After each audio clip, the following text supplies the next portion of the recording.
There's only one man that can say they're the face of this company. There's only one man that can say they're the main event, not a main eventer, the main event. And there's only one man that carries this company on his back, and his name is the tribal chief, the head of the table, Roman Reigns.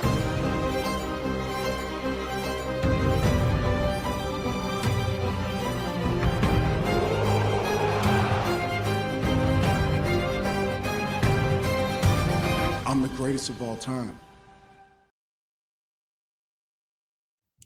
There's only one thing left for us to do now. Acknowledge me. WWE Crown Jewel comes to you live this Saturday, 8 a.m. Get your coffee, get your passport. Don't forget your toothbrush. We're going to Perth, Western Australia. WWE Crown Jewel live, 8 a.m. on the ESPN, DTC, and Netflix internationally, 7 a.m. Central. And was that 5 a.m. Pacific? You know, I'm actually not complaining too much because last year we did this. If you guys are OGs of the channel, you remember we were up at 5:30 in the morning live watching Elimination Chamber. So we've done it before. We'll do it again 8 a.m. That's a normal day. We'll take that. We're not complaining too much. We got a big time match. You saw the intro. You saw the aura, as the cool kids would say. You saw the overall larger than life persona, the greatest of this generation, in my opinion, the tribal chief, the OTC, Roman Reigns. Throw your ones up. Make sure you subscribe. Go ahead and hit the bell and comment down below. Let us know your prediction for this match, what you're looking forward to for Crown Jewel. You know, WWE and just pro wrestling is better when Roman Reigns is there. I believe he's only wrestled like 5 matches this year. So he is truly an attraction. He is truly the epitome of a part-timer, but he is a draw. And as I mentioned, he's like that Hulk Hogan type, that Stone Cold Steve Austin, that The Rock. He's a draw. You know, he's an attraction. People pay, people come near and far, far and wide to see a guy like Roman Reigns, especially on this run he's on. Where is it hitting? Where is it leading to? That is the intriguing part, because when Roman's on television, you see the stuff with Jay, you see the stuff with Jimmy, the OG bloodline, the stuff he did with Sammy, Paul Heyman. A lot of moving parts. The overarching story of he's never beaten Seth Rollins. Does Roman Reigns end up being the guy to take the title from a Seth Rollins maybe at WrestleMania? Does it lead to Roman Reigns being World Heavyweight Champion and being on Raw? I think in 2026, if we're looking at a situation where we get Roman Reigns and Seth Rollins night 1 of WrestleMania, maybe in Vegas, Roman wins the World Heavyweight Championship, takes Raw into the next season as that World Heavyweight Champion. Then maybe you do CM Punk, Cody Rhodes at night 2. You could do CM Punk beating Cody Rhodes, maybe start to maybe tell that story of Cody maybe leaning into a darker side. CM Punk winning this year at a main event of WrestleMania, the actual main event, the last match. Then being on SmackDown. Wouldn't that make SmackDown better? That would make WWE better. Roman Reigns, whether he's there one day or, you know, he's going to be there once or twice every 3 months. Him as world champion makes television better, makes it must see, what we call appointment television. CM Punk on the other show, that would also be must see, which SmackDown direly needs. But before we get there, as mentioned, we got a big match, an Australian street fight, because we can't just have a regular street fight. We can't just have an ambulance match or a stretcher match, which I thought this would have been perfect for.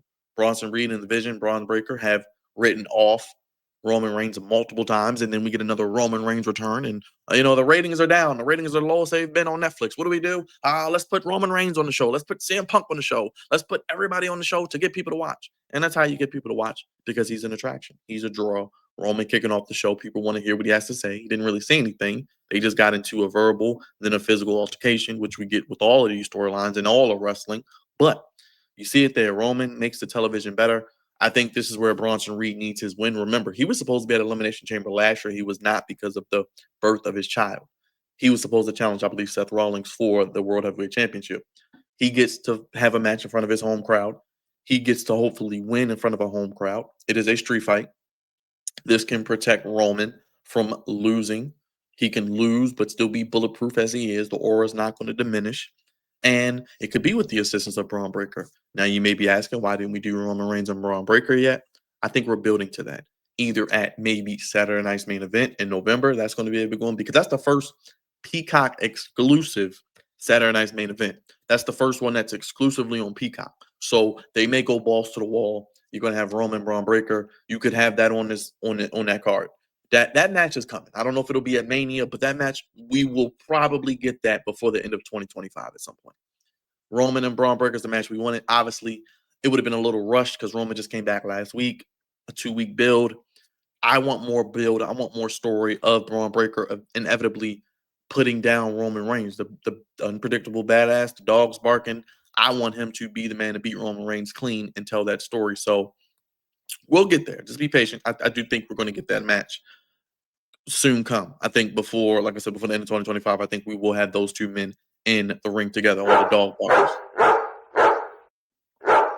Yeah, so I think Bronson Reed wins here. I think this opens the show. Roman either opens or closes the show. I think Cody and Seth close the show. I'm going with Roman Reigns to get to take the L. Roman is not going to lose anything by losing here. Now that Clash in Paris match, the crowd singing along, the stage set up, just the overall atmosphere it was fantastic. The match was, a television match, but it had some really good spots with the Avalanche Samoan drop. We saw a tsunami. We saw Roman written off with the shoes. So there is some history between these two. I think obviously Roman wants to work with Bronson. Bronson's, I think, someone that could be a main eventer if they keep doing the right things with him. I like him with Paul Heyman. I like him and Braun Breaker to even maybe go after the Raw tag titles. Make them a dynamic duo dominating the Raw tag division, which surely needs some type of intrigue. And those two could bring it. Like I said, I do think we get Roman and Braun Breaker before the end of the year. I think Bronson Reed wins here. Roman, in my opinion, will be a part of the War Games team going up against Seth in the Vision. Now, is this win aided by a new member of the Vision? Is this win aided by Braun Breaker? Do we get a situation where Roman Reigns looks like the odds are stacked against him with Bronson Reed, Braun Breaker, and maybe however else we're going to go with it? And then Jay and Jimmy, or Jimmy and Jay, maybe come to the aid of Roman, and maybe Jimmy and Jay get into it because the way Jay wants to go about it, Jimmy doesn't approve.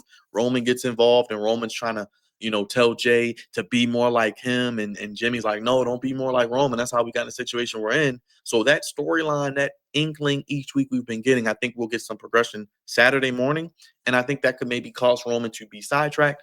Bronson can then take advantage. Bronson hits a tsunami through a table, off of a platform onto, a crash pad or whatever, however they want to make the spot look fun. WWE, they don't go all out with these type of matches, but Roman Reigns, in a stipulation match, Bronson Reed, we know what he's capable of. In Australia, I know the crowd is going to be crazy. I don't know the attendance. I'm sure it's going to be, 15, 20,000 people there. So it's going to be a good atmosphere, a good vibe. Roman's on the show. They're going to be singing Roman Reigns. I think Bronson Reed needs to win here. I think he gets to win here in the street fight. It protects Roman Reigns. And then we move on to Saturday night's main event where we could do Roman Reigns and Braun Breaker. And then, like I said, we also could be hitting into a situation where Roman is on the War Games team with Jimmy and Jay against Seth and the Vision. And we'll get to the Vision later with the preview of Seth and Cody. How does that play out? We'll see. But Roman Reigns, Bronson Reed, street fight. I'm looking forward to it. Roman's on the show. He's on the wrestle, like I said, 5 matches this year. Was a part of that great triple threat night 1 of WrestleMania. And we'll see what he does here against Bronson Reed. But I remind you, we will be live Saturday, 8 a.m., 7 p.m. Central, 5 a.m. Pacific, SmackDown on Friday. And it's the only place giving you sports and wrestling content how you want it when you need it. Yours truly, God's favorite host. We got the previews. Check them out. Let us know how you're feeling. Comment down below. Hit the subscribe button. Hit the bell. Let me know what you thought about the video. Let me know what you thought about this match, the build, and who wins. I think it's time for Bronson to get the big win. It doesn't hurt Roman. It's in front of his home crowd, something he was not able to do last year. And he'll be able to do it in front of his friends and family and his native countrymen and women. Yours truly, God's favorite host, getting out of here. Join us for Crown Jewel this Saturday. You guys know the drill by now. Tap in with us. We got the best content on YouTube and beyond. Thank you for watching. We'll see you this Saturday for Crown Jewel.